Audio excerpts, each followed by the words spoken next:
तर ज्येष्ठ मुलाखतकार सुधीर गाडगीळ यांनी आशा भोसलेंच्या आठवणींना उजाळा दिलाय. आशाताईंच्या अनेक आठवणी आजही ताज्या आहेत. त्या पुन्हा डायरीत लिहाव्याशा वाटतात. तर त्यांच्या आत्मचरित्राबाबत अनेकदा चर्चा झाली होती.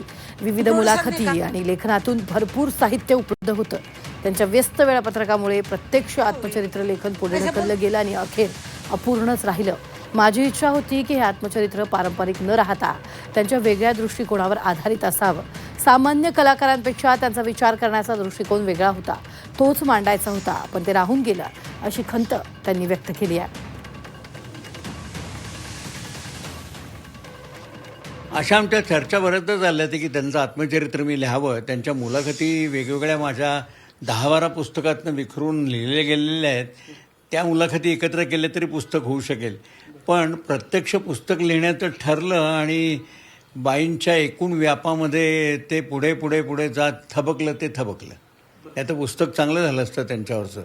आणि माझी इच्छा काय होती, ते पुस्तक फक्त त्यांचं आत्मचरित्रात्मक न होता त्यांचं वेगवेगळ्या विषयांकडे पाहण्याचा दृष्टिकोन जो नॉर्मल कलावंतांपेक्षा वेगळा होता तो त्यातनं यावा.